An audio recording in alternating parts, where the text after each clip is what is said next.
ইতিহাসকে সঠিকভাবে একটু জানার চেষ্টা করবেন। আপনি যেটা বললেন যে বিএনপির নেতৃত্বে কোনো গণ অভ্যুত্থান হয়েছেন কিনা, 90-এর গণ অভ্যুত্থান বিএনপির নেতৃত্বেই হয়েছে এবং খালেদা জিয়া সেটার অবিসংবাদিত নেত্রী ছিলেন, যেই কারণে তাকে মানে নেতৃত্বের মধ্যে একজন উনি। আমি শেষ করি এবং যেই কারণে তাকে আপসহীন নেত্রী বলা হয়।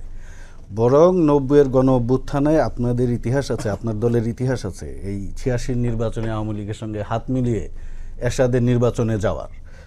সেই পুরো আন্দোলনের নেতৃত্বে ছিল বিএনপির ছাত্রদল এবং খালেদা জিয়া, এবং তাকে সবাই অনুসরণ করেছে। এবং আপনার খেয়াল আছে কিনা, শহীদ মিনার থেকে সর্বদলীয় একটা মিছিল হওয়ার কথা ছিল, সেই মিছিলে শেখ হাসিনা যান নাই।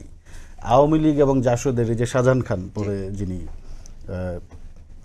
আওয়ামী লীগের নেতা হয়েছিলেন, উনি জাসদ করতেন তখন, এবং বিএনপির আওয়ামী লীগের অনেক নেতা, তাদেরকে নিয়ে খালেদা জিয়া একটি মিছিল নিয়ে প্রেস ক্লাবে গিয়েছিলেন, সেখানে তাদের উপর হামলা হয়।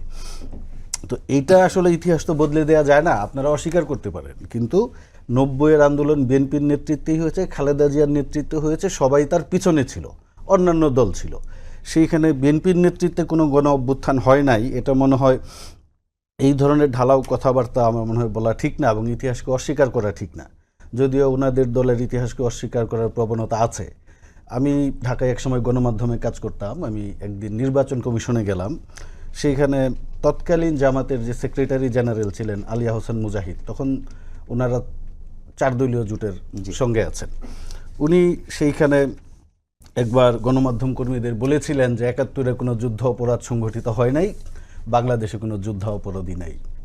তো ইনারা ইতিহাসকে এইভাবেই দেখতে চান, কিন্তু আমি বলবো যে ইতিহাসকে ইতিহাসের আলোকে দেখেন। বিএনপির সমালোচনা করেন, সমস্যা নাই, দল হিসাবে বিএনপির ব্যর্থতা সফলতা দুইটাই আছে, কিন্তু বিএনপির নেতৃত্বে বাংলাদেশে কোনো গণ অভ্যুত্থান হয় নাই, বা 71-এ বিএনপির জন্ম হয় নাই, কিন্তু বিএনপির প্রতিষ্ঠাতার নেতৃত্বে স্বাধীনতার ঘোষণা দেওয়া হয়েছিল, এটা তো স্বীকার করা যাবে না। উনি পরবর্তীতে বিএনপি গঠন করেছেন, রাষ্ট্র ক্ষমতায় এসেছেন, সেটার অ্যাডভান্টেজ তো বিএনপি নিবেই। বিএনপিতে বাংলাদেশের সবচেয়ে বেশি খেতাবপ্রাপ্ত মুক্তিযোদ্ধারা ছিলেন, এটা তো ইতিহাসের একটা মানে সত্য কথা।